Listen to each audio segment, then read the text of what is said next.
¿Alguna vez ustedes se han cuestionado el rol que tienen las redes sociales en nuestra vida? Bueno, pues nunca antes en la historia habían existido medios tan eficaces para manipular en masa a una sociedad. Hoy, ese gigante llamado Internet permite a quienes ostentan el poder ingerir más fácilmente en las mentes de las masas para derribar al individuo y convertirlo en masa.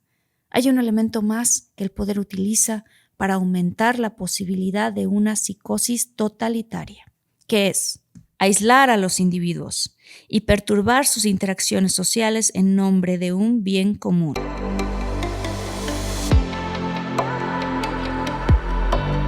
Despierta, imagina, expande tu conciencia, vive a tu máximo potencial, siente infinitos.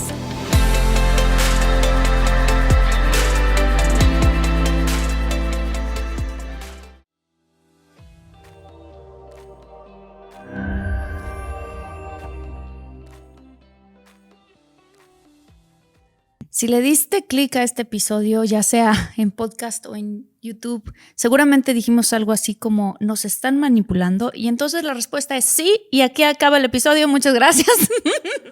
No, ahí les va. Este episodio va a ser muy interesante porque vamos a hablar de lo que es la psicosis social, de cómo es si nos pueden o no influenciar a todos para que todos de alguna manera tengamos miedo y eso es lo que vamos a ver en este episodio. Nuestra sociedad ha caído mentalmente, y así lo digo tal cual, mentalmente enferma. El aumento de patologías como el estrés crónico, la ansiedad y la depresión que crecen año tras año nos muestran que como individuos hemos perdido la capacidad de lidiar con las fuerzas de nuestra propia psique. Este debilitamiento está creando las condiciones perfectas para que ciertos poderes, ciertas personas en altos mandos fabriquen una psicosis global, una parte importante de la sociedad extenuada interiormente y desprovista de su individualidad. Están siendo manipuladas para perder el contacto con la realidad objetiva y vivir en el reino del fanatismo ideológico.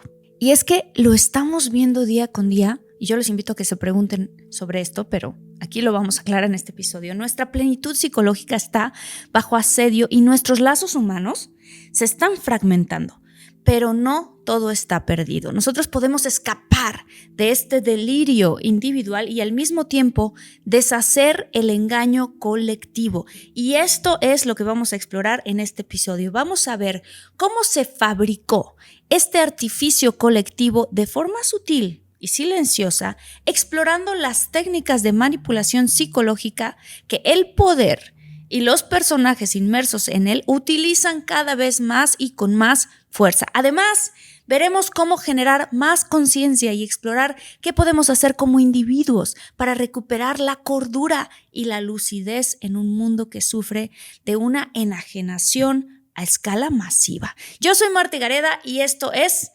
Infinitos.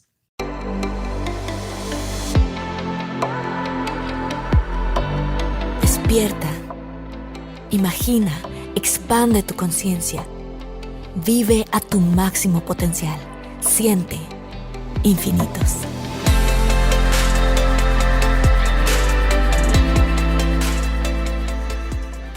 Hola infinitos, bienvenidas, bienvenidos a un nuevo episodio. Estoy, como siempre, muy emocionada de compartir hoy con ustedes este día. Este tema, que además es un tema bastante interesante y que considero de gran importancia hoy en día, pues estamos presenciando un momento en la historia bastante marcado e interesante.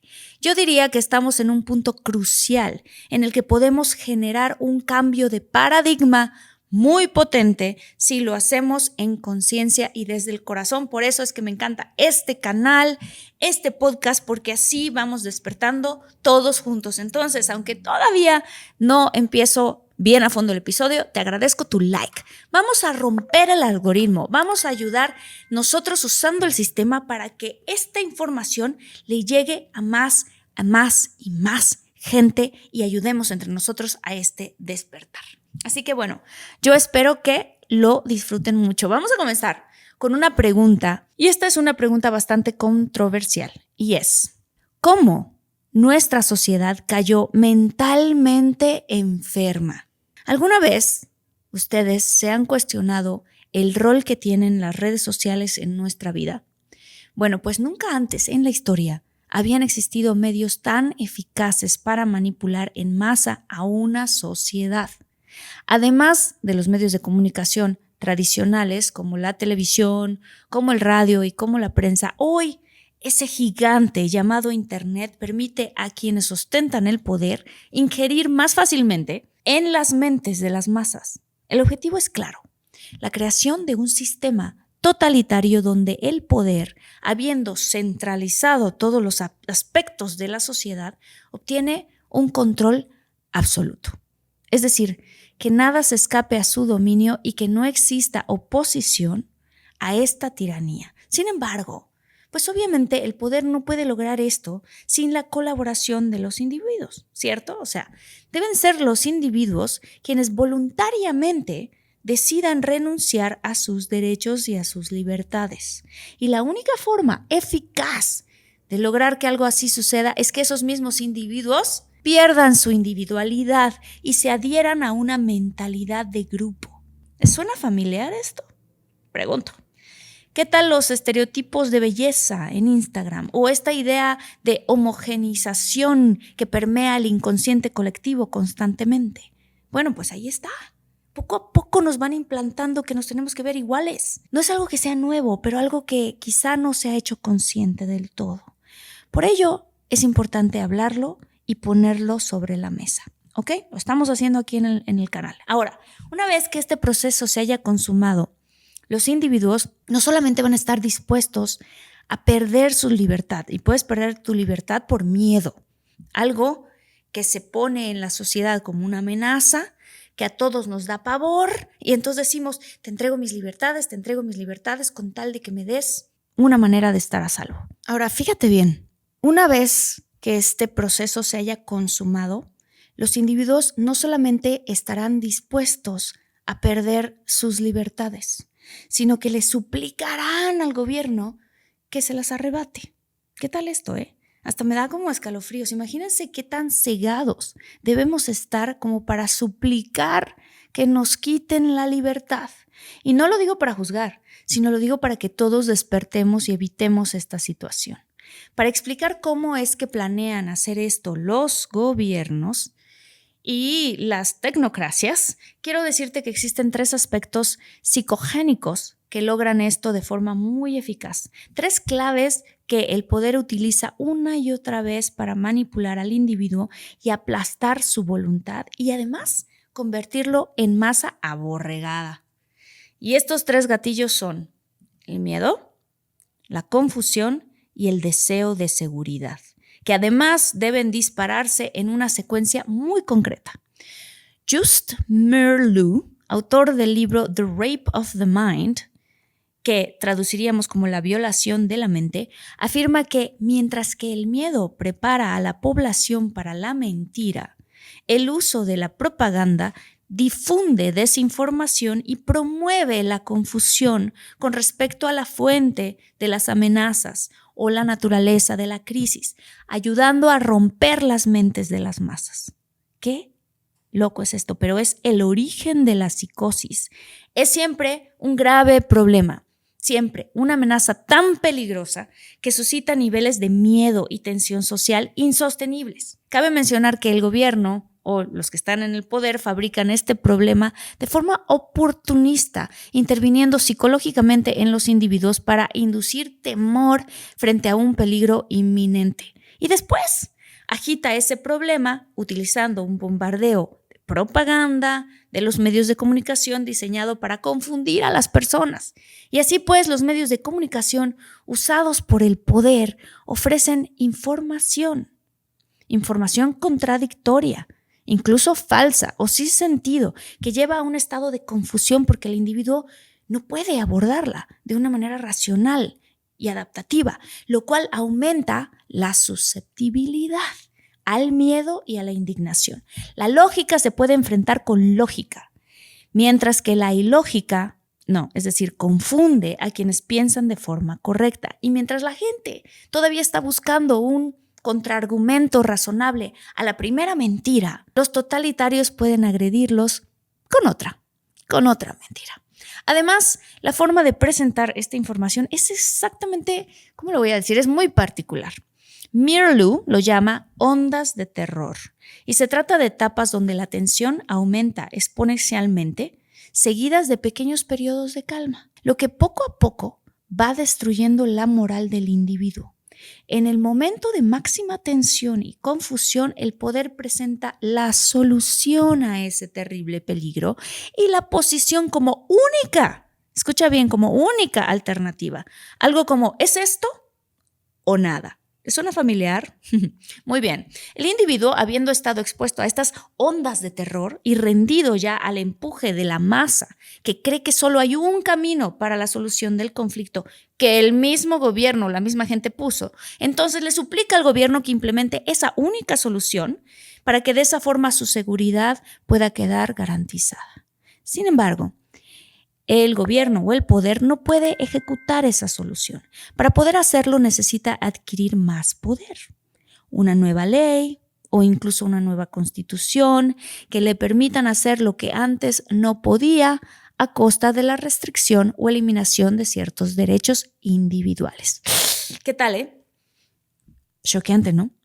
En otras condiciones, el individuo, la verdad, no hubiera cedido y no hubiera accedido a perder su libertad y sus derechos. Pero aquí el poder ya logró el beneplácito de las masas que le ruegan que le arrebate sus derechos para acabar con esta terrible amenaza, y el poder, habiendo logrado lo que quería, deja de fabricar y agitar el problema, que ellos mismos crearon, por supuesto, con lo que pareciera que realmente logró una solución, la solución que tanto prometieron.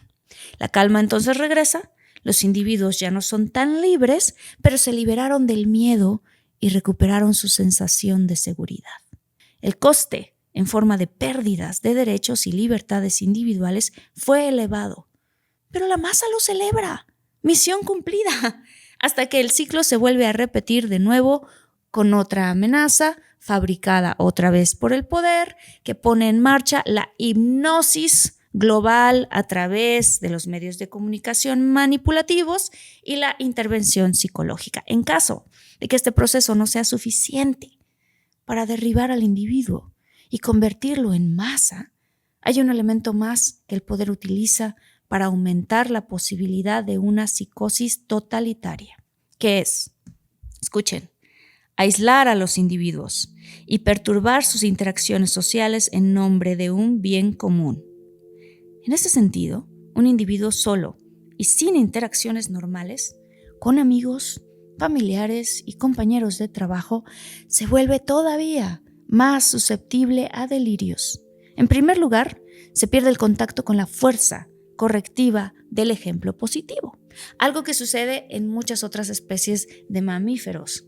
Y por otro lado, los seres humanos se condicionan más fácilmente a nuevos patrones de pensamiento. O sea, es fácil que lo que sea te lo tragues y que tu comportamiento se modifique cuando estás aislado. Este proceso, te acabo de describir, lleva al individuo a un estado de infantilización en el que cede toda potestad al poder, perdiendo su capacidad de pensar por sí mismo, de hacerse responsable de su vida y de sentir que es capaz de lidiar con los desafíos que van surgiendo en el día a día. En otras palabras, nos volvemos dependientes a que alguien más nos diga qué es correcto para nuestra vida y qué debemos hacer. ¿Qué opinan de esto, infinitos? Es muy común que esto suceda y que cada vez empiece a suceder más, y que pensemos que no sabemos qué es lo mejor para nosotros y deleguemos nuestro poder a otras personas. Y yo te preguntaría, ¿qué pasaría si reconociéramos la sabiduría que llevamos dentro y al hacerlo identifiquemos cuando nos están queriendo manipular? Es una pregunta bastante interesante, ¿no? Ahora bien, Carl Jung decía, cuando los individuos pierden su individualidad, pierden también su categoría intelectual y moral. se conectan inconscientemente con un nivel inferior, donde rigen la irresponsabilidad y el victimismo, la insensatez, el tribalismo y el infantilismo. Entonces, para que las masas renuncien a su libertad y cedan el control de todos los aspectos de sus vidas a las élites, gobernantes y tecnocracias, deben renunciar primero a su capacidad de ser individuos autosuficientes, responsables por sus propias vidas y pasar a convertirse ¿en qué? En súbditos, sumisos y obedientes, en seres débiles que se dejan llevar por los dictados del grupo sin cuestionarlo. Y repito, sin cuestionarlo. No digo esto para poner o juzgar en alguna categoría a alguien, sino para que sepamos que si nosotros hacemos eso, perdemos el sentido de los seres que somos completos y majestuosos y con una capacidad de elegir qué decidir para nuestras vidas. Sin embargo, el individuo enajenado naturalmente no lo puede ver porque no sabe que está hipnotizado, no sabe que ha perdido su capacidad de pensamiento crítico y que solamente sigue religiosamente como borregada los mandatos prefabricados del colectivo. De hecho, no solo ignora esto, sino que se caracteriza por que creen que hay una superioridad moral. Se cree moralmente superior a los miembros del grupo opuesto. Los que están fuera de su colectivo son enemigos despiadados que amenazan con destruirlo todo y eso le autoriza para cometer todo tipo de atrocidades amparándose en un escudo moral como en un discurso. Por ejemplo, el siguiente: no, es que yo lo hago porque lo hago por el bien de todos, o hay que impedir que los malos ganen. Me parece interesante citar a esta persona que tiene un nombre impronunciable, Alexander Solzhenitsyn, quien dice que, para hacer el mal, un ser humano debe creer por encima de todo que lo que hace es bueno, o al menos que su actuar respeta la ley. La ideología es lo que le da al mal su justificación y al que perpetra el mal la determinación necesaria para poder actuar. La ideología es el marco teórico que hace que sus actos parezcan buenos en lugar de malos, tanto en sus propios ojos como en los ojos de los demás, de forma que en lugar de recibir reproches o insultos, recibe alabanzas y honores por quitarte tus derechos y tus libertades. La ideología, como apunta Alexander en esta cita, es la clave para que el individuo, desprovisto ahora de su individualidad y respaldado por su grupo, pueda sostener y justificar sus actos inhumanos y pavimentar la creación de un estado totalitario sin siquiera ser consciente de que lo está haciendo. En su libro Psicología de las masas y el análisis del yo, Freud afirmaba que el grupo es extraordinariamente susceptible a ser influido y no tiene ninguna capacidad crítica. Entonces, cuando nos identificamos con un grupo, nuestro pensamiento individual queda anulado y en su lugar es reemplazado por el pensamiento grupal. La verdad, por supuesto, queda relegada a un segundo plano o incluso rechazada si llega a poner en peligro al grupo. Entonces aquí queda súper claro que es imprescindible que tengamos un criterio propio para que con base a ello podamos elegir desde lo que nos hace mejor a cada uno. Así que ahí hay otra cosa que reflexionar, infinitos. No se vayan con la borregada y con la masa. Aunado a ello, Edward Bernays, sobrino de Sigmund Freud, desarrolló técnicas de manipulación masiva basadas en el trabajo de su tío, que además siguen siendo utilizadas hoy por hoy por compañías y gobiernos de todas las naciones sin excepción. En palabras de Bernays, la masa es un estado mental que surge cuando los individuos quedan desprovistos de su individualidad y sus técnicas tienen la intención de controlar y organizar a las masas a voluntad sin que éstas lo sepan. Una vez que el individuo ha logrado una identificación total con el grupo, surge lo que Juan Soto y Bars llama narcisismo tribal. ¿Qué significa eso? Bueno, pues en una sociedad en donde la gente se siente sola porque ya dijimos que fueron aislados, luego ahora van a pertenecer a un grupo y se sienten miserables y donde los individuos no son quienes en verdad son, la individualidad resulta difícil de soportar. Entonces, cuando nos miramos al espejo, detestamos el reflejo que miramos.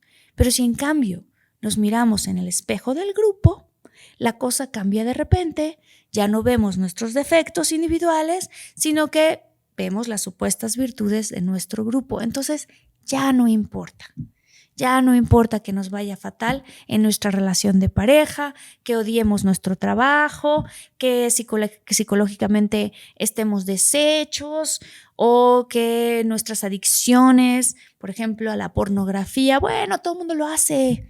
Y ahí vas, otra vez, perdiendo tu individualidad, perteneciendo a un grupo y perdiendo tus valores.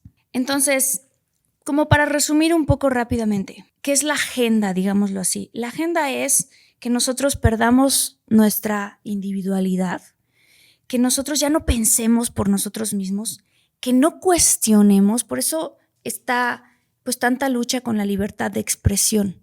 ¿Por qué? Porque antes se podría tener a una persona que opinaba de una forma y otra persona que opinaba de otra forma y poder hablar al respecto. Ahora no. Ahora, si opinas de otra forma que no va de acuerdo a la agenda, se le empieza a catalogar como desinformación. Y entonces, ¿por qué? Porque quieren que todos opinemos exactamente lo mismo. Pero la realidad es que el crecimiento más grande ocurre cuando nos empezamos a cuestionar. Si nos ponemos a pensar, eso pasa internamente con nosotros. Si nosotros siempre, por ejemplo, tuvimos al mismo tipo de pareja y no nos cuestionamos nada, pues vamos a seguir repitiendo ese patrón. Pero si de repente nos cuestionamos y decimos, ¿cuál es el común denominador de todas mis relaciones? Soy yo. ¿Qué estoy haciendo yo? Y entonces ves cómo el cuestionarnos esas cosas nos lleva a una reflexión y nos lleva a descubrimientos. Lo mismo ocurre con eso. Por eso yo digo, si algo te dicen y te lo repiten una y otra vez, cuestiónate por qué. Si algo lo censuran, pregúntate por qué. Pregúntate por qué. Y si lo que ellos quieren, que es lo que hemos visto nosotros en Infinitos, es que se destruya la familia, que se destruyan las religiones, que se destruyan los valores, pregúntate por qué. Y aquí en este episodio estamos dando la respuesta. Porque si tú como individuo sientes que no vales nada y mejor perteneces a un grupo, porque perteneciendo a ese grupo es que vas a adquirir tu valor, entonces eres más fácil de manipular. No se dejen manipular. Hola infinitos, hoy vamos a hablar de un tema bastante interesante y sobre todo que es un tema muy controversial. Fíjense que hace 45 años, la Agencia Central de Inteligencia de Estados Unidos, o sea la CIA, fue forzada a publicar documentos que confirmaron lo que algunos ya sospechaban, que es que la CIA había financiado experimentos de control mental, chéquense eso, utilizando descargas eléctricas, drogas alucinógenas y otras terribles técnicas, a menudo sin el conocimiento de las víctimas. Por la naturaleza de estos abusos cometidos, los afectados solo empezaron a entender qué había sucedido décadas después. Y el oscuro legado del ultra secreto programa conocido como MK Ultra sigue vigente. Entonces, pues bueno, vamos a hablar de este tema tan controversial. ¿Te gustaría saber qué sucedió con este famoso proyecto que ha sido objeto de numerosas investigaciones? Todo comenzó a principios de la década de 1950 con la Guerra Fría en pleno apogeo, cuando algunos prisioneros de guerra liberados en Corea regresaron a casa defendiendo la causa comunista. La comunidad de inteligencia de Estados Unidos obviamente se alarmó.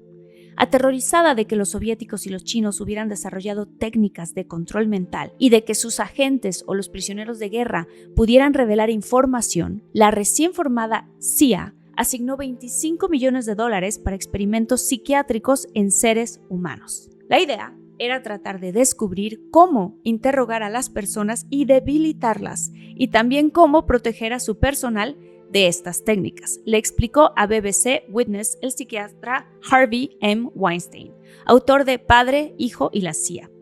Se dice que fue el programa más secreto jamás conducido por la CIA en Estados Unidos, pues pacientes en hospitales psiquiátricos, presos en instituciones federales e incluso las personas del público común recibieron drogas y fueron parte de experimentos sin su conocimiento o consentimiento. Así que bueno, comencemos por el principio.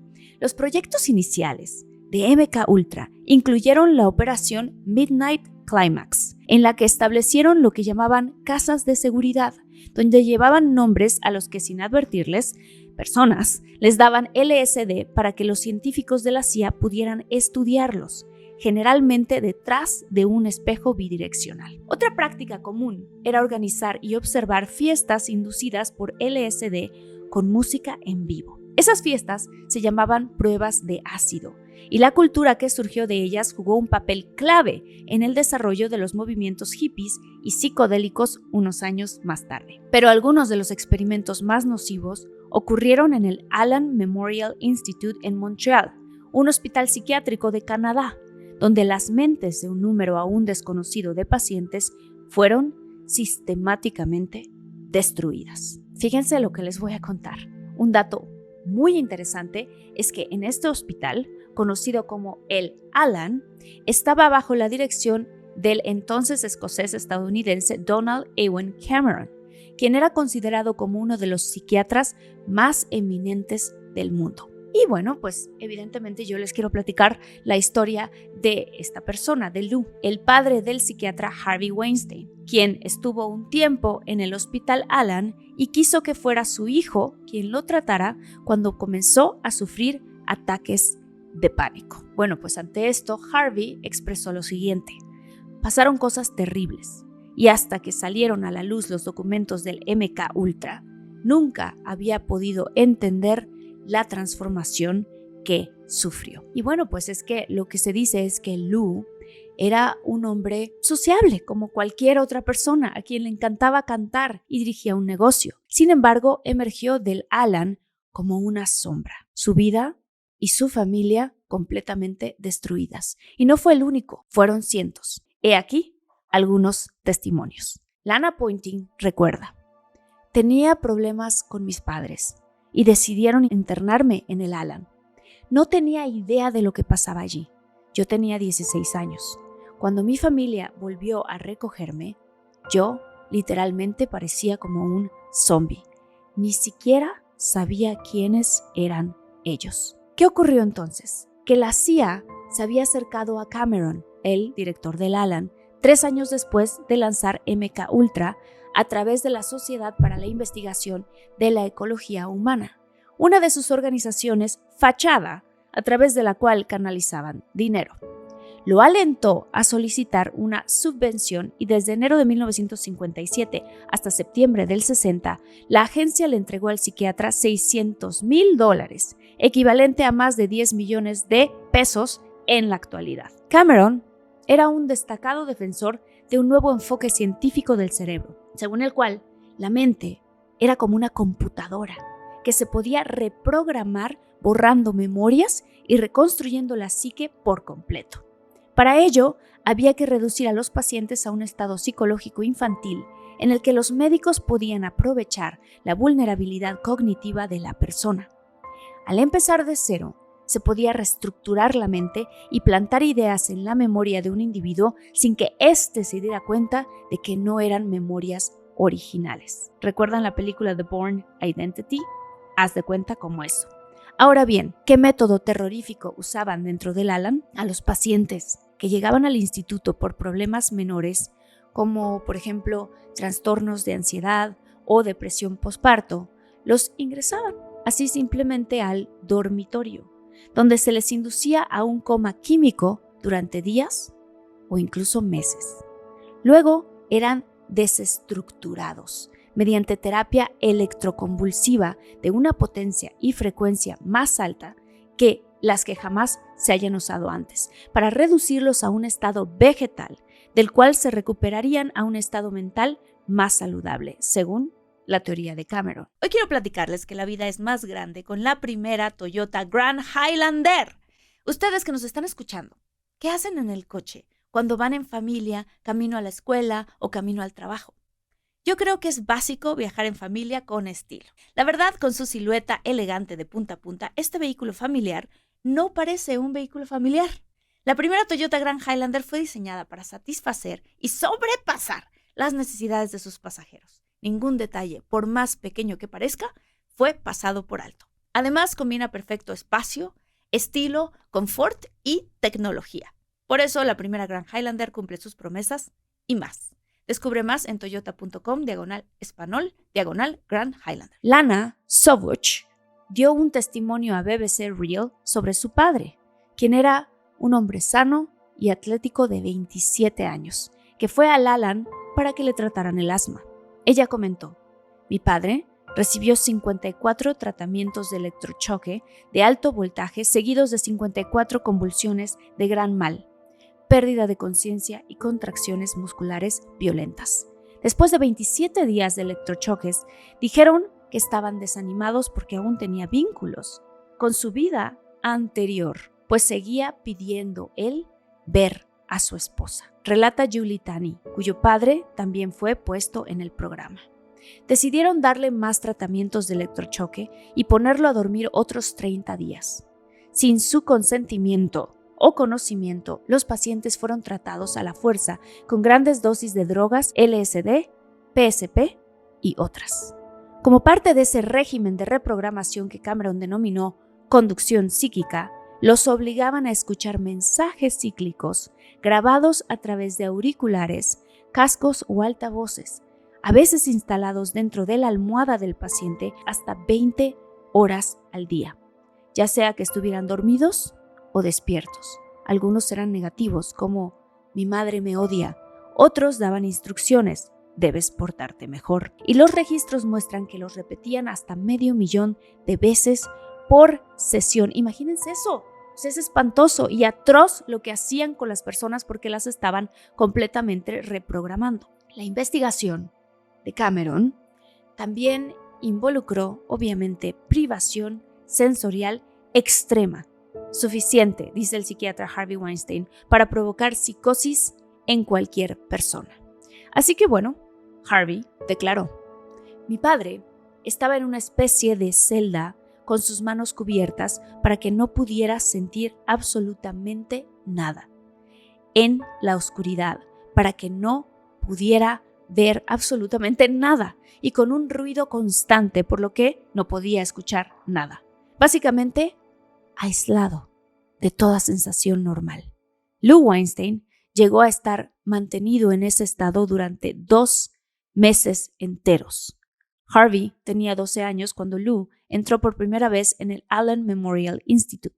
Todavía era un adolescente cuando en 1961 la casa familiar tuvo que ser vendida para pagar las cuentas. Durante ese terrible momento, la familia seguía creyendo que había que seguir el consejo de los médicos, pero ese chico, que luego se convertiría en psiquiatra, terminó por perder a su padre. Ese hombre que antes solía ser mi padre, que era dinámico, que era impulsivo, que era lleno de vida, salió como un vegetal. Tenía un síndrome cerebral orgánico severo. Se la pasaba acostado en el sofá. No podía orientarse.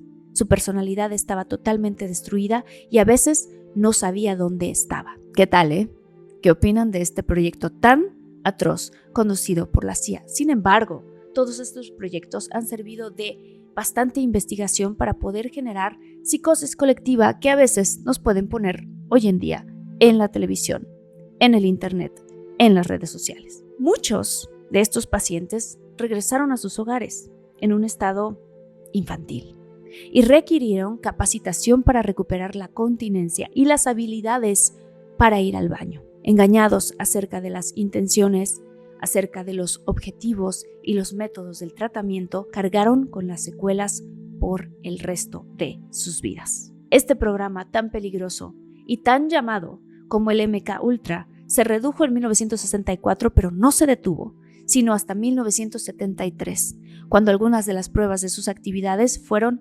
sistemáticamente borradas. Todo esto fue descubierto gracias a un periodista llamado John Marks, quien escribió el primer libro en el 79 sobre el programa, llamado En busca del candidato de Manchuria, la CIA y el control mental. Cuando Harvey leyó una reseña sobre ese libro, su primera reacción fue un alivio. Por fin había una explicación de lo que había sucedido con su padre.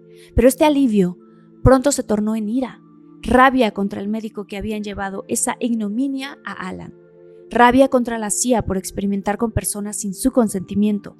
Fue un sentimiento de furia profunda y sobre todo después de las leyes de Nuremberg de 1946. Y es que, disonantemente, Cameron había sido uno de los psiquiatras invitados a evaluar a los acusados nazis en los juicios de Nuremberg, donde se declaró por primera vez el Código de Nuremberg para la ética de la investigación en experimentación humana.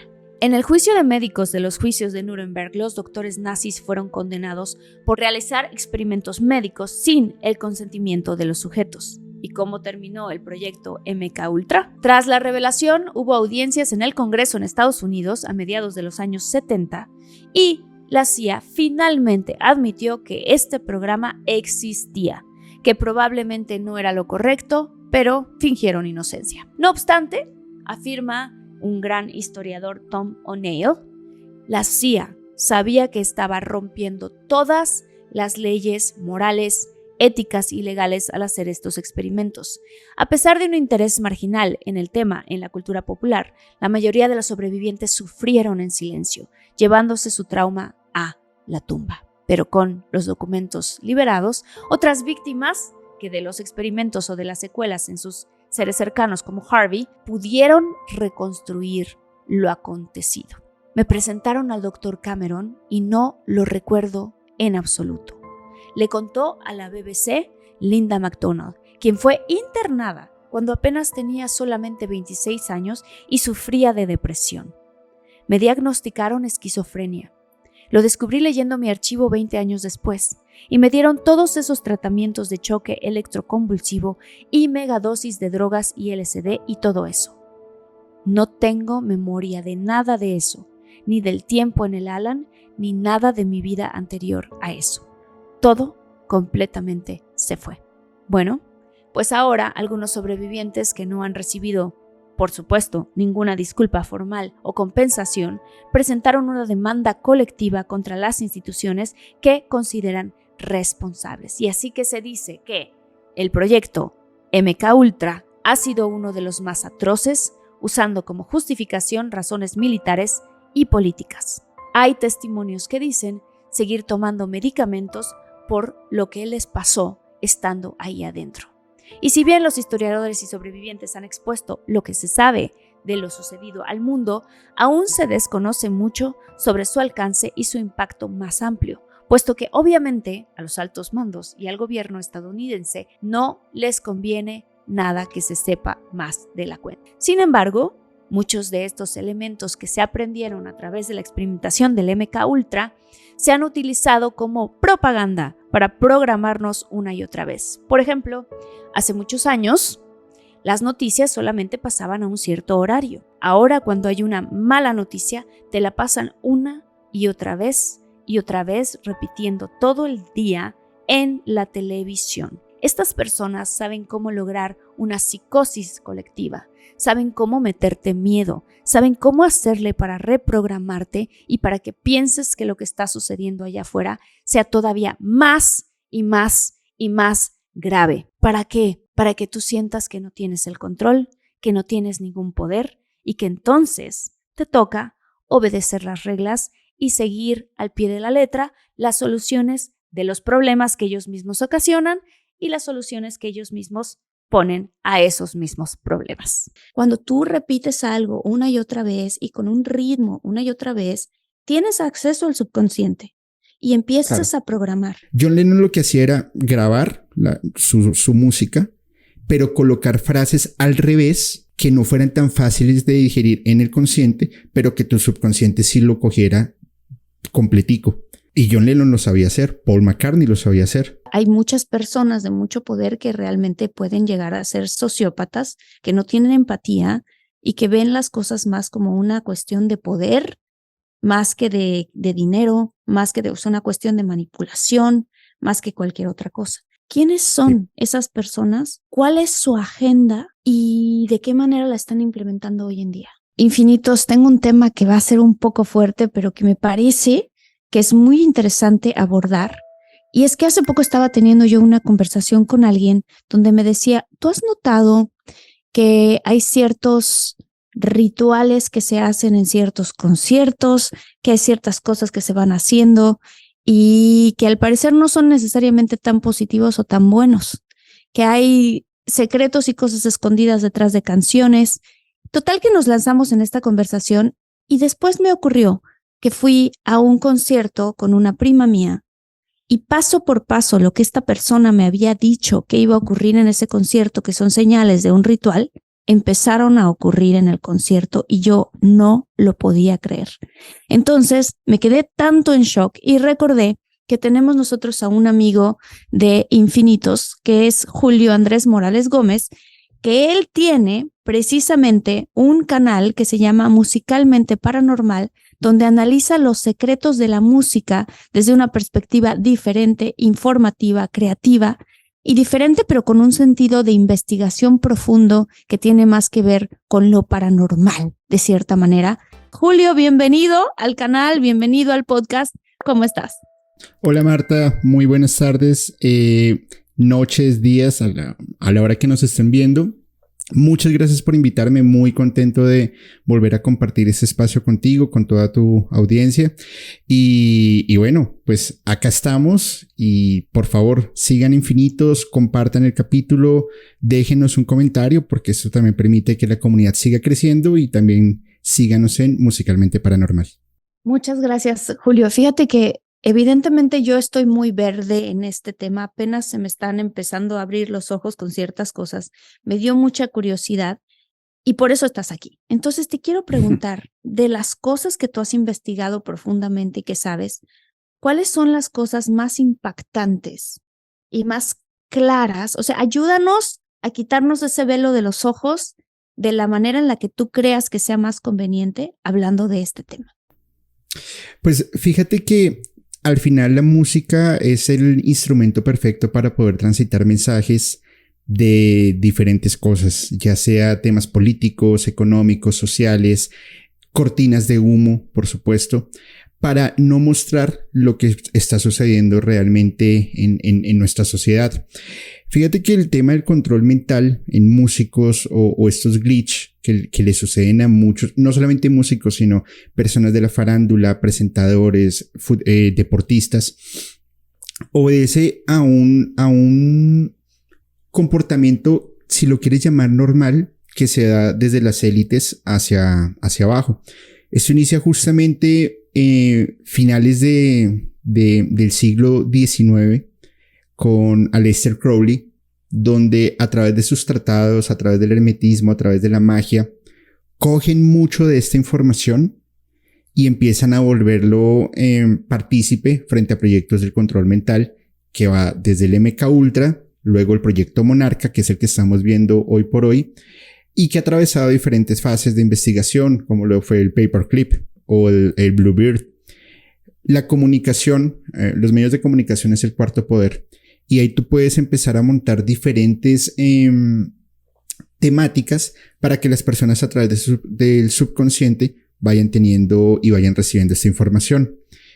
Si lo quieren, lo podemos mirar de adelante hacia atrás y justamente partiendo de la experiencia en tu concierto, que obedecen a pasos fundamentales y básicamente es llevar a las personas a un estado de euforia, hacer muchos juegos de luces, mucho juego de sonido, fuertes vibraciones para que las personas inclusive puedan entrar en un estado de inconsciencia.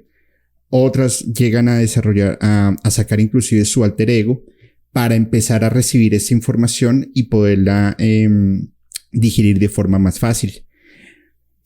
Yo en lo particular soy de las personas que creo que sí, por supuesto hay mucho tema de ocultismo, mucho tema de fanatismo también, pero no creo que si hay unas élites, si las quieren llamar Illuminati, si las quieren llamar masones, si las quieren llamar como cada quien desee, yo no creo que estas élites justamente les interese mostrar en un espectáculo como el Super Bowl o como un concierto que están ahí presentes y que los artistas llamen la atención haciendo diferentes simbologías como los triángulos, como el 666, no sé, temas también ofensivos para también desafiar a estas élites.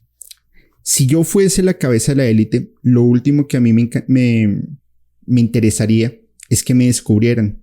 Entonces, ¿para qué pondría a un gran artista a decir, mira, aquí está la élite? Yo lo haría al revés. También puede ser una forma inteligente de decir, vamos a hacer que no presten tanta atención a lo real, les vamos a dar un poco de migajas y al final que cada quien interprete como lo desee. ¿Me explico? Quiero preguntarte esto porque a mí me dieron como una listita de las cosas que uno puede ver que representan una especie de rito. Lo voy a decir con todas sus palabras porque así fue como me lo dijeron a mí. Yo no estoy diciendo que yo estoy diciendo esto, sino alguien me lo dijo a mí. Me dijeron, Ok. hay algunos artistas que pueden hacer ciertas cosas que pueden parecer ritos satánicos y que son claros. Y yo, Ujú. ok, ¿no? Yo no sabía esta información. ¿Cuáles son? Entonces me empezaron a decir, bueno, yo voy a contarles cómo esto lo vi con mis propios ojos en este concierto al que fui. Era un concierto muy Ok. pequeñito que ocurrió en Las Vegas y este artista lo que hizo primero es que abrió el concierto, había una pantalla muy grande y había un diablo así grandísimo, ¿no? Entonces uno puede Ujú. decir, bueno, esta es música como punk, entonces pues no, whatever, ¿no? Lo que sea, un diablo ahí salió, bueno, no pasa nada. Pero Claro. después, cuando empezaron a ocurrir cada una de las señales que esta persona me dijo, dije, no puede ser, o sea, esto cumple con todo.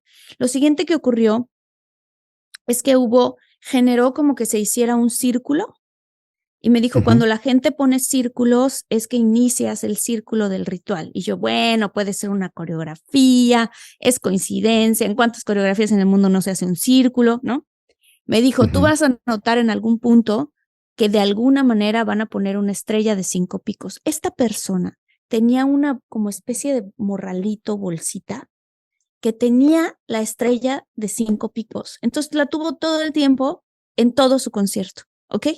Luego me dijo, Ujú. en algún otro momento va a hacer una señal de un triángulo con la lengua o puede hacer esta otra señal. O sea, me había dicho, ¿no? En un cierto momento, esta persona literalmente dijo, aquí hay niños, porque había niños, aquí hay niños, quiero decirles a los niños que ustedes, tus papás te dicen que hagas esto y el otro y aquello, y yo te voy a decir que en este momento FUCK, ¿no? Que se Ujú. jodan tus padres, que se jodan. Y yo decía, ¿qué es esto que le están enseñando a los niños?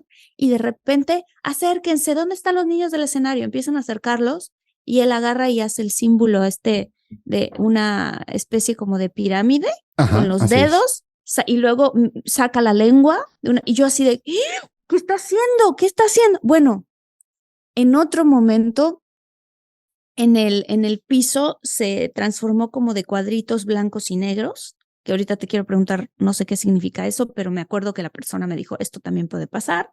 Y luego en otro cierto momento había una jaula. Todo esto en su pantalla, ¿no? En la pantalla que tenía atrás de él. Había una jaula y luego la jaula se incendió con fuego y luego al final otra vez volvió a salir el demonio, ¿no? Yo estaba en shock Ujú. porque yo acababa de tener esa conversación no hace nada y de repente me encontré viviéndolo y dije, bueno, yo ya estoy viendo algo que nadie más ve porque yo tengo la información o coincidió que esta persona está haciendo todas estas cosas. Este es un artista que está creciendo muchísimo en su carrera y avanzando unos pasos agigantados y quedé yo muy impresionada. ¿Qué son estos simbolismos, Julio? ¿Y qué otros puede haber que podemos nosotros empezar a cachar? Mira, uno de los símbolos más conocidos es justamente cuando aparecen con un paraguas, con una sombrilla. Y ahí es uno de los ritos de iniciación más frecuentes. Básicamente lo que menciona la conspiración es que a partir de ese momento tú vas a estar cubierta o cubierto de todo lo que te va a empezar a caer del cielo. A ti no te va a empezar a hacer daño. Básicamente nosotros te vamos a proteger. Y eso lo podemos ver en videos como La Tormenta de Litquila, podemos verlo en Umbrella de Rihanna, en donde ese video en particular tiene un montón de especulaciones en donde ella representa a Baphomet cuando está haciendo diferente en su coreografía. Hay unos cortes de luces y ella aparece con los brazos levantados, con la cabeza agachada y lo asocian directamente con Baphomet. Segundo, Baphomet es un demonio que algunos lo asocian con temas de conocimiento, a otros lo asocian con temas paganos, otros lo asocian con torturador de infantes. Tiene más o menos 10 formas de verlo. A mi juicio, es quien provee el conocimiento desde el inframundo. Sin embargo, vuelvo y te digo, hay tantas opiniones divididas en este tema del Baphomet que lo han asociado hasta que tiene el mismo poder de Satanás dentro de la demonología. tiene patas de cabra, tiene unos cachos, tiene la cara de cabra, tiene acá un corazón, está haciendo el equilibrio entre el cielo y la tierra, tiene acá el conocimiento. Podríamos tardarnos horas y horas hablando de Baphomet, y desde el hermetismo lo puedes mirar, desde la religión, desde la demonología, tiene muchas definiciones. Sin embargo, lo asocian a estos artistas. Esa es una de sus primeras simbologías. Luego, los cuadros blancos y negros obedecen a un tema de las logias y sobre todo a la masonería dentro de uno de sus rituales, que justamente mencionan que para ascender, para ir creciendo dentro de los grados, tienes que hacer una alabanza justamente a Baphomet pisando la cruz sobre unos cuadros blancos y negros, que al final es especulación, pero también lo asocian hacia la conspiración. Luego de ello, no hay necesidad de que en un concierto nada más llames a niños y los pongas a retar y que tus padres yo no sé qué y que no hagas caso y la lengua y los 3 deditos estos. En la música que todo el tiempo estamos digiriendo y que los niños están escuchando, van muchos mensajes ocultos y van muchos temas provocativos hacia tener actos sexuales, hacia temas de drogas, hacia temas de violencia, hacia misógenos, perdón. Entonces, en los conciertos ya se vuelve hasta eventual. Cosas que puedan suceder en conciertos y en videos, por ejemplo, que el artista simule su fallecimiento y de un momento a otro, ¡pum!, reviva. Ese es el acto inicial de que ellos han entrado a la élite y que a partir de ese momento ya no van a salir. Y si salen, no van a salir con vida. Ese es el tema. O si no, acaban tu carrera. Y hay varios ejemplos en la actuación. Brendan Fraser, Mel Gibson, se me olvidó el otro, Jim Carrey. Brendan Fraser, Jim Carrey le destruyeron su carrera justamente al salir en un programa de televisión y el estar haciendo retando, y básicamente le acabaron su carrera. Inclusive lo intentaron culpar del fallecimiento de su expareja. Brendan Fraser, más allá de retar como tal a la élite, él empezó a coger una fama súper fuerte con La Momia, con George de la Selva, tenía un montón de proyectos, estaba nominado al Oscar. Básicamente tenía arreglado el camino. En un cóctel, un productor muy afamado se le acerca, empieza a hacerle conversación, no pasó nada. El productor lo que hizo fue tocarle los genitales a Brendan Fraser. Él se disgusta, le dice: no te equivoques conmigo, hasta que llega la conversación, y se va. Llama a su productor y le dice: oye, me acaba de pasar esto. Y él dijo: llámalo y pídele disculpas. Y él: pero ¿por qué? Si él fue el que me está haciendo eso a mí, ¿yo por qué tengo que pedirle disculpas? Hazme caso, pídele disculpas. Después de meditarlo con almohada, el otro día llama y le dice: oye, discúlpame, me exalté, no pasa nada, Y el otro le dice: sí, tranquilo, no hay problema, pero te vas a acordar de mí. A partir de que colgó esa llamada, le cancelaron contratos de películas, le cancelaron la nominación, todas las productoras, las firmas de producción le empezaron a cerrar las puertas. Y básicamente duró casi 20 años fuera de la actuación, hasta ahorita que vuelve con La Ballena. Le destruyeron su carrera. Mel Gibson, pues por todo lo que ha sucedido y por estas denuncias que iba a hacer justamente a la élite y con todo el tema infantil y demás, pues por todos los altibajos que ha pasado, que lo han tildado de loco, lo han tildado de esquizofrénico, lo han vetado, pero ahí sigue dando fuerza y dando lata, porque justamente está haciendo este tipo de denuncias.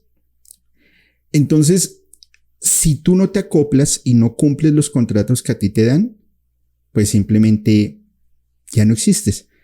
Esos artistas en lo particular no tienen una vida personal, lo mencionábamos justamente en el anterior capítulo. Ellos no pueden salir solos a la calle, ellos no pueden comprar ropa de la que quieran, ellos no pueden tener una pareja, me gusta tal persona, no, esta va a ser tu pareja y ya está. Caso de reto contra las élites, Amy Winehouse, ella dice no. En un programa le dicen, oye, ¿y a ti te han ofrecido unirte al grupo de los Triángulos? Y ella dice, no. O sea, sí me lo han ofrecido, pero yo les dije que no. En un tono entre humor y sarcasmo. Al poco tiempo ya no estaba con vida. Simplemente le ponen una pareja que la lleva a la destrucción total. Y así terminó su vida. Y estás hablando de una élite o con una especie de organización que está haciendo este tipo de cosas, ¿no? Que pareciera que está moviendo esos hilos. ¿Quiénes son esas personas? ¿Cuál es su agenda? ¿Y de qué manera la están implementando hoy en día?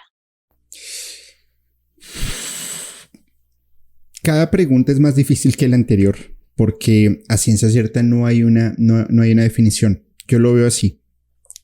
Está el músico, encima del músico está el manager, encima del manager está el productor o está alguien ahí. Encima del productor está el CEO o director del sello, discográfico de la productora. Encima de ese CEO hay una junta, encima de esa junta debe haber un dueño, encima de ese dueño debe haber alguien más y alguien más. Personas de mucho poder político como presidentes e inclusive ya pues los que especulan un poco más dicen que son seres de otro mundo o extraterrestres o vida no humana que están haciendo este tipo de controles. ¿Quiénes sean? No sé. Y no se van a dejar descubrir. No les conviene que los descubran, por supuesto. Ahora, que si lo hacen bien, que si lo hacen mal, es un tema bien complicado. ¿Que cuál es su agenda? Llevar y traer mensajes y el control total de la sociedad. Fíjate que las personas que rompen el status quo son personas que o las tildan de locas o casualmente se desviven por alguna extraña razón, generalmente por depresión o ansiedad, y las destruyen. Entonces, a pesar de que las pruebas son palpables, a pesar de que todo te lo están entregando de muy buena manera, el meter a los mercados sustancias alucinógenas es algo perfecto justamente para poder tener este dominio y que todas las personas estén obedeciendo a lo mismo. Sucedía justamente en Woodstock con el movimiento hippie, con la inmersión en el mercado del LSD que venía desde la Alemania de los 40, que venía también desde los tratados de Aleister Crowley. Hoy por hoy lo vemos como una sustancia musical. Te meten en la música, te meten en los medios de comunicación estos mensajes que a tu consciente no son tan fáciles de digerir, pero que tu subconsciente todo el tiempo los está reproduciendo. Y montan adicional estrellas ficticias o estrellas fugaces que simplemente van a coger una porción del pueblo, de la masa crítica, y les vas a empezar a impartir esos mensajes. A mi juicio eso ha sido el fenómeno, por ejemplo, Bad Bunny, ese ha sido el fenómeno Peso Pluma, ese ha sido el fenómeno K-pop, que todos están obedeciendo exactamente lo mismo. ¿Cuáles serían las coincidencias que encuentras tú entre lo que acabas de mencionar, el fenómeno Bad Bunny? Van a un público joven, van a un público consumista, van a un público fácil de manipular, porque el cerebro funciona como una esponja, va absorbiendo más rápido la información y es más fácil de que se programe. Hay estudios, por ejemplo, de mercado que indican que los principales influenciadores en la toma de decisiones ante las compras son los niños entre 7 y 14 años y los jóvenes entre los 18 y los 25 años. Allí es donde están orientando la música justamente para que para que obedezcan frente a lo que se quiere llegar. Y cuando te refieres al fenómeno Bad Bunny, ¿te refieres a que se hicieron famosos demasiado rápido? Sí, por supuesto. El fenómeno Bad Bunny es un fenómeno brutalmente bueno en términos de marketing es exitosísimo. Álbum que es un éxito, inclusive en 2020 pegó 2 álbumes y fueron muy buenos en sentido de ganancias. Pero todo tiene una curvatura, todo, y empieza a descender. Cuando empieza a descender, ¿qué le pones? O un refuerzo o alguien que le genere ese contrapeso mientras lo vuelven a hacer recuperar. A mi juicio personal, ¿cuál fue el contrapeso? Peso Pluma. Se vuelven íconos mundiales de la noche a la mañana, no sabes nada de ellos, solamente que de un momento a otro ya son estrellas y les va súper bien.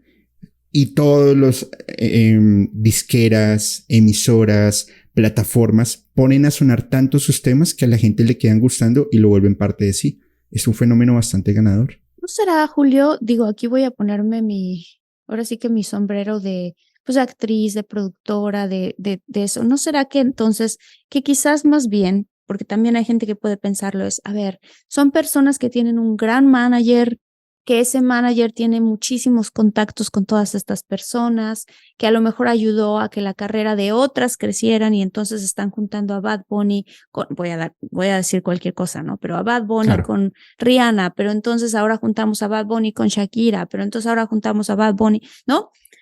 O a Peso Pluma, cualquiera de eso, y que realmente haya gente allá afuera que puede estarnos escuchando y decir, pues a lo mejor esto nada más es el producto de un buen manager o de una buena disquera que está moviendo sus hilos para generar pues estos fenómenos musicales muy grandes. Seguramente, claro, por supuesto. Es que el manager juega un papel fundamental porque debe tener los contactos suficientes para ponerlo en el momento indicado, lugar indicado y que suene exactamente lo que el mercado esté consumiendo. Pero yo hago una pregunta.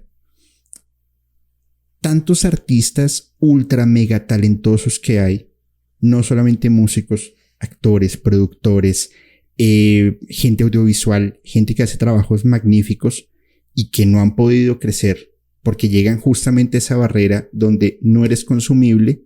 Y si cogen otro tipo de artistas no tan talentosos, pero que son altamente consumibles y que simplemente haces como insertas el disco, ¡pa! Listo, ya, automáticamente va a sonar.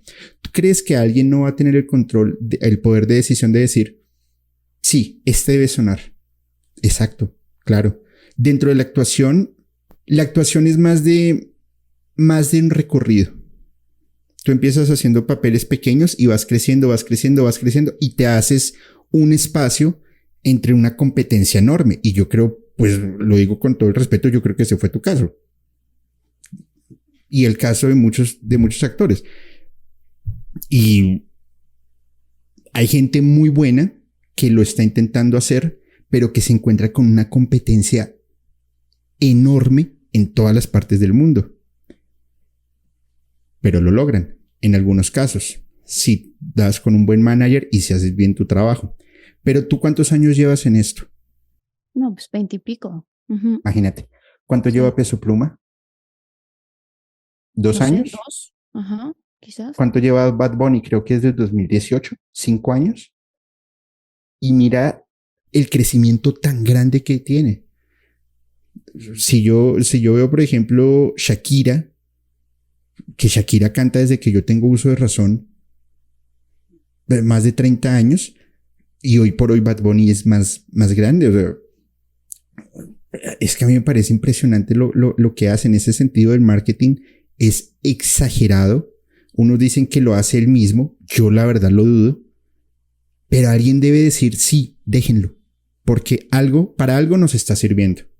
Es que lo mencionaba en un capítulo. Lo mencioné en un capítulo hace poco y es en el Estadio Azteca en noviembre. No sé cuándo fue. El último concierto de Bad Bunny en Ciudad de México. Hubo un problema delicadísimo con la empresa que proveía los boletos. Muchos de estos salían duplicados.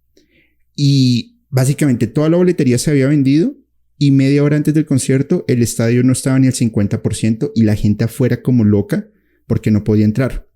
¿Qué hicieron los revendedores? Yo tengo su boleta. ¿Cuánto? $20,000. $20,000 y los pagaban. ¿Tú crees que eso es un fenómeno normal? No, no lo es. Y es justamente porque te están orientando y te están transformando tus pensamientos a algo consumista, a algo muy bien elaborado desde la música, desde las luces, desde el sonido, desde los mensajes escondidos, para poder entregar eso y que vaya funcionando. Fíjense que hoy quiero platicarles que la vida es más grande con la primera Toyota Grand Highlander. Ustedes que nos están escuchando, a ver, ¿qué hacen para prepararse para viajar en coche con su familia? ¿Cómo es su rutina luego del trabajo? Fíjense que la primera Toyota Grand Highlander tiene 13 portavasos para todos los familiares o amigos que quieran viajar contigo. Y es que gracias a su tercera fila de asientos de mayor tamaño, que hace que quepan hasta 8 pasajeros en total. Toda la familia puede viajar junta de esta manera. Y por su silueta elegante de punta a punta, este vehículo familiar no parece un vehículo familiar. La primera Grand Highlander fue meticulosamente diseñada para satisfacer y sobrepasar las necesidades de sus pasajeros. Ningún detalle, por más pequeño que sea, fue pasado por alto. Combina perfecto espacio, estilo, confort y tecnología. Por eso la primera Grand Highlander cumple sus promesas y más. Descubre más en toyota.com/español/Grand Highlander. Fíjate que a mí lo que me interesa mucho es porque estos temas que estamos hablando podrían ser teoría de conspiración, podrían ser reales. No lo sabemos, Claro. o sea, no estamos ahí, no lo sabemos. Cuando tú repites algo una y otra vez y con un ritmo una y otra vez, tienes acceso al subconsciente y empiezas a programar. Lo que venden los mercados es el alcohol, el sexo y temas de sustancias. Porque además es algo tabú y es algo prohibido. Cuando la onda del reggaetón inicia hacia los 2000, justamente empiezan a darse cuenta, no, reafirman que la sociedad lo que estaba buscando era algo que no fuese tan correcto y que fuera más vendible. Y empieza justamente a tener esta curva de evolución entre el reggaetón y el trap, pues empiezan a tener estas vertientes de crecimiento. Fíjate que la programación es muy bien diseñada. Concuerdo absolutamente contigo. Tú vas en un parque o en el metro o en tu coche o en donde sea y escuchas el mismo ritmito, tú ya lo asocias a cualquier letra de reggaetón porque todas tienen el mismo beat. Absolutamente todas.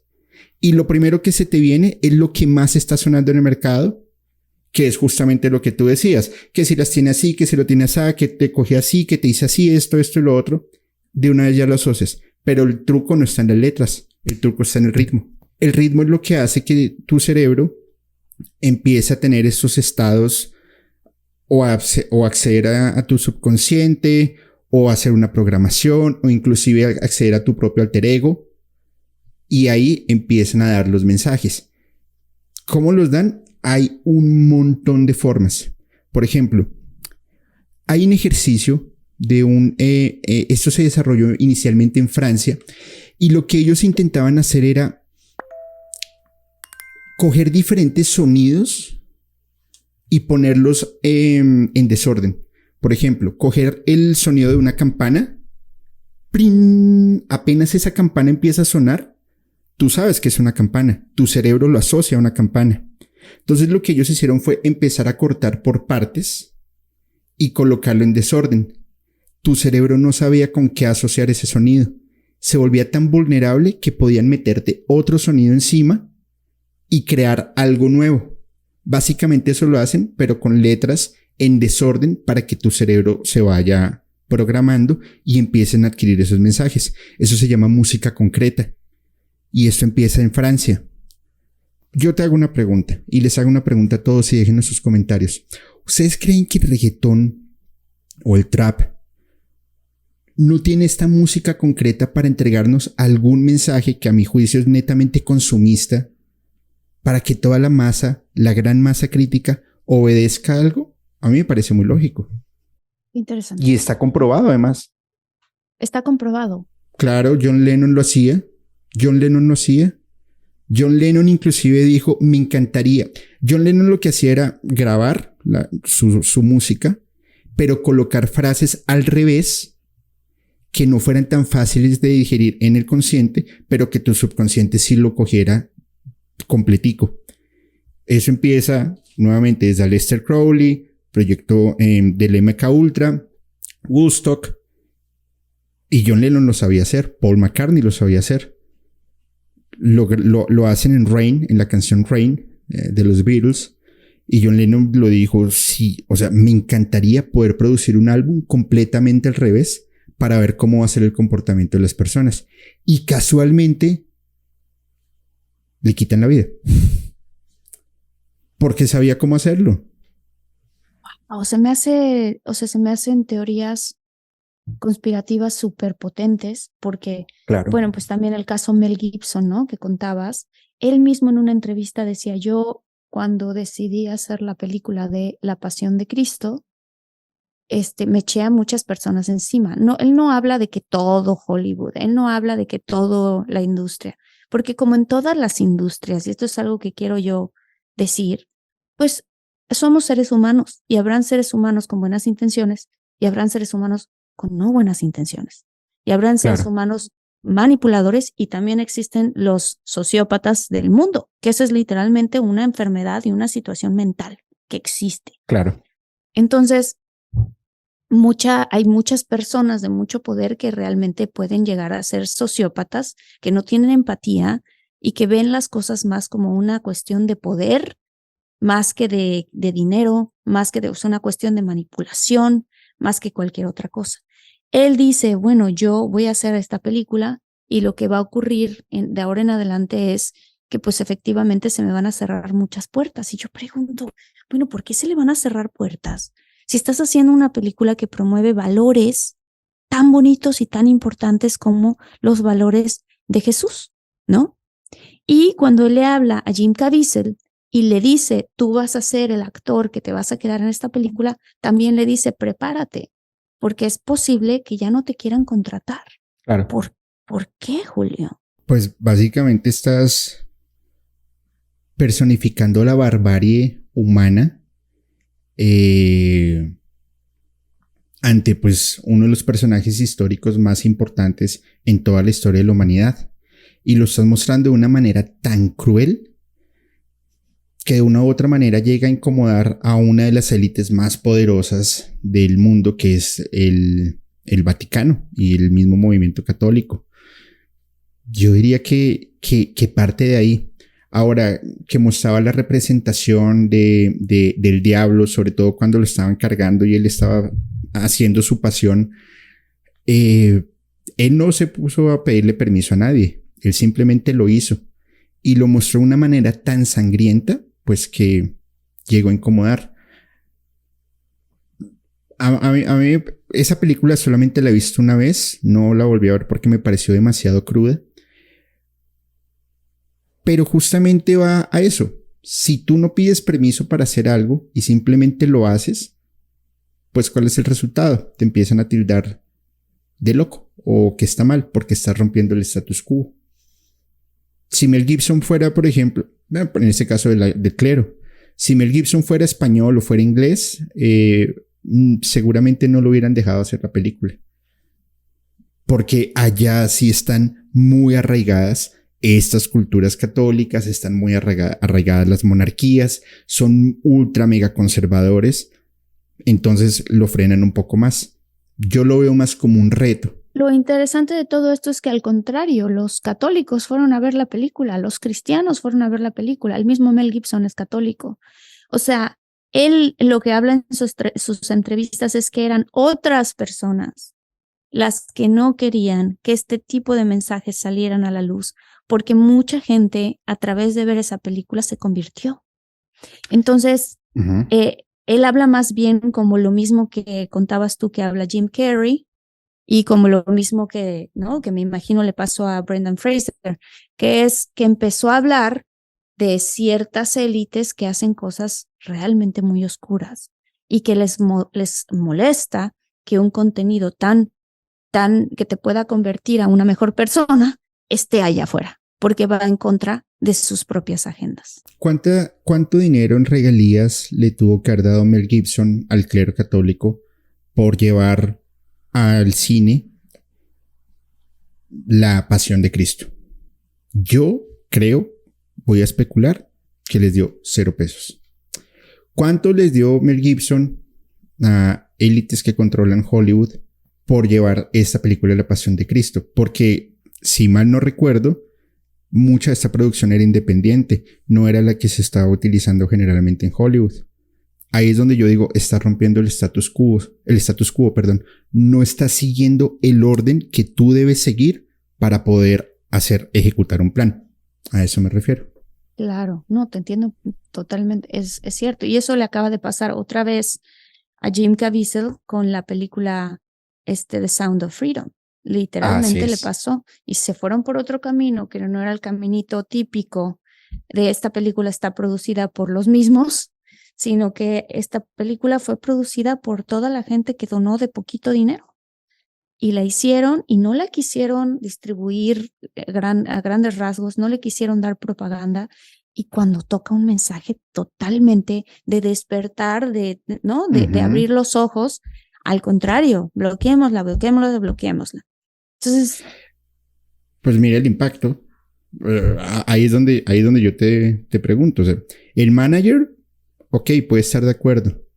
Pero el productor ejecutivo, el director, el CEO, junta, presidente, gente del gobierno, presidentes de naciones, si no están de acuerdo ellos para arriba, pues ¿qué te van a hacer a ti? Que eres un mortal, o a mí, no somos mortales cualquiera, pues nos destruyen, nos acaban y ya está. Ese es el tema del no pedir permiso. A mí me pasó, claro, con un capítulo en mi canal. Hablamos de un tema bien delicado, que es el que no voy a mencionar aquí el nombre, pero es un tema bien complejo.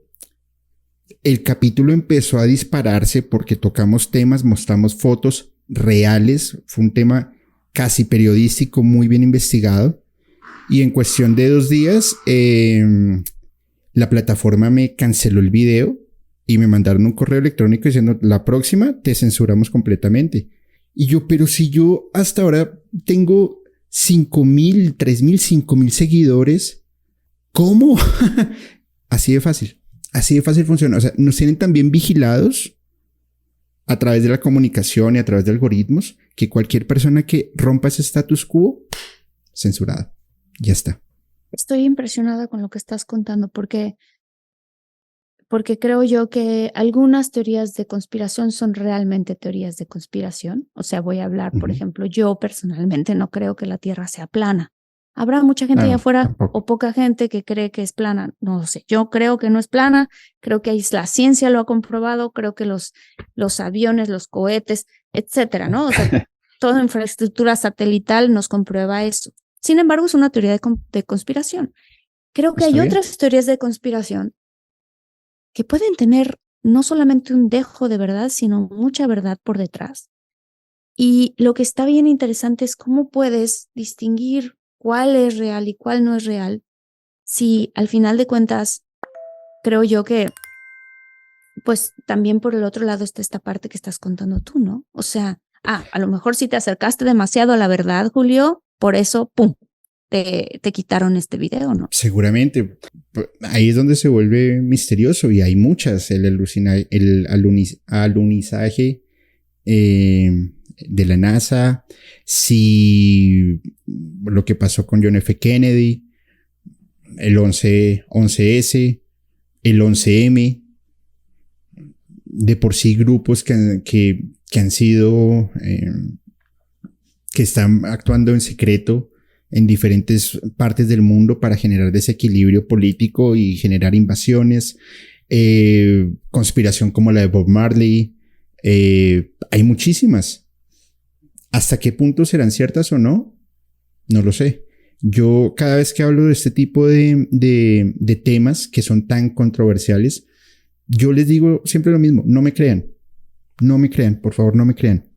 Vayan a la fuente. Y la fuente no es Wikipedia, sin desmeritar, por supuesto, la fuente no son los primeros 3 revistas que salen en Google. Hay un montón de formas de poder investigar y armen sus propias conclusiones.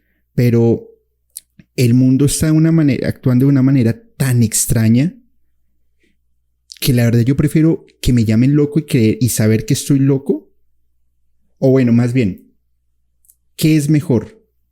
¿Saber que estoy loco y que lo que estoy hablando es una locura? ¿O saber que no estoy hablando locuras y que no estoy loco? Cada quien lo define a su manera. Además, interesantísimo lo que estás hablando, y creo que el mensaje que yo puedo percibir también y que yo tomo de este episodio tan importante es, de entrada, poner muchísima atención a por qué sigo la tendencia que estoy siguiendo. Exacto. ¿No? ¿Por qué Así es. bailo y canto y qué letras estoy bailando y qué letras estoy cantando? ¿Qué mensaje realmente está allá atrás, escondido debajo de? Y si eso va alineado a lo que yo realmente quiero en la vida. O sea, si yo realmente quiero que a mí como mujer me traten con respeto, con igualdad, con todos estos tipos de cosas que yo considero de la misma manera que las mujeres debemos de ser absolutamente y completamente tratadas de manera igual que los hombres en cualquier país y en todo el planeta. Entonces, ¿qué canciones estoy cantando? Hay un ejemplo de lo que tú estás mencionando que lo descubrí hace poco. Es una canción justamente de Bad Bunny y Arcángel, en donde Bad Bunny dice, no me acuerdo si hola soy Bad Bunny o hola soy Benito, no me acuerdo, disfrútame porque este fenómeno jamás se volverá a repetir. O hay varias razones. Primero, o eres un ególatra tan grande que ya sabes que no va a haber nadie más grande que tú, o realmente tienes información tan privilegiada que entiendes que eres un fenómeno de talla mundial, que el día que te acaben no va a haber alguien más grande porque vas a dejar la vara muy alto, pero porque estás obedeciendo a toda una agenda y a todo un plan que hay, hasta el punto en que ya no le seas más útil y te eliminen. Ahí está la letra, la pueden escuchar. Qué fuerte. Y cada quien que haga su interpretación de la letra. Yo por lo personal me quedo en este momento un poquito, te lo digo Julio, un poquito en shock, porque muchas cosas que empezaste a decir, dije yo, esto yo no lo sabía, esto nunca lo había escuchado. Y como dice Julio, pues no le crean, hagan su investigación. Yo por seguro voy a empezar a hacer la mía con respecto a esto, porque se me hace, como lo dije ahorita, bastante interesante. Y se me hace que pues de entrada las cosas que podemos hacer entre nosotros es eso, ¿no? ¿No opinas tú lo mismo? O sea, claro, investigar y cuestionarte un poco por qué sigues las tendencias que sigues, por qué cantas las canciones que cantas y qué tipo de canciones estás cantando. Porque Claro. sí, efectivamente, cantar y bailar y a un ritmo en específico te mete en un trance. Eso es conocido desde, sabrá Desde hace Dios, mucho tiempo. desde hace muchos, o sea, pero yo supongo miles de años. No, es que o sea, aquí no estamos descubriendo el agua tibia. Los mayas, a través de acústica, podían representar dioses y podían imitar sonidos de animales. Los chamanes y los bokor en Haití y en el norte de África, perdón, en el sur de África, también hacen sus invocaciones y hacen sus aperturas de portales a través de temas de acústica, a través de percusiones, a través de sonidos. Es que esto no es nuevo. La música desde el inicio de la humanidad ha servido como medio de comunicación y en la parte espiritual como medio de trance y como medio de apertura de portales. Ya está. Totalmente, totalmente. Entonces, pues bueno, ahí ya queda el juicio de cada quien, porque al final de cuentas cada quien decidimos qué meternos en nuestros oídos, qué ver por nuestros ojos, ¿no? Así Entonces es muy importante esa conciencia y yo por eso también agradezco a todos pues primero de entrada a ti por estar aquí y compartir todas tus investigaciones. Cuéntanos Gracias. por favor un poco más de tu canal, porque yo sé que hay gente que le interesan mucho estos temas y que además se quieren adentrar más profundamente en tus investigaciones. Ahorita tocamos un poquito, pero mira, de manera muy superficial, los temas que yo sé que son mucho más profundos. Por favor, compártenos tu canal. Muchas gracias. Pues nos pueden encontrar en Musicalmente Paranormal, YouTube, Spotify, redes sociales como Facebook, TikTok, Instagram.